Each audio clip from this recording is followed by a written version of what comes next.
In this video, I'll be showing you how to fix why your iPad is not turning on. If you find this video helpful, drop a like and subscribe. Now, if your iPad is dead, it's almost always due to a logic crash where the iPad is actually on, but the screen's frozen black, or a power delivery failure.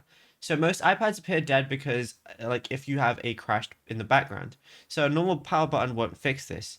So if you have an iPad without a home button, what you want to do is press and quickly release the volume up button, which is the one closest to the top button, then press and quickly release the volume down button, then press and hold the top power button and keep holding it for at least 20 to 30 seconds, and don't let go until you see the Apple logo. So wait at least 30 seconds. For iPads with a home button, so the older ones, hold both the home and top buttons at the same time until the logo appears. Now, if the battery is deep discharged, the iPad might not show the charging icon for a long time. So plug the iPad directly into a wall outlet using at least a 20-watt USB-C adapter, and do not use anything like a laptop port or a low power iPhone cube brick, as it won't provide enough power for the iPad in its deep state.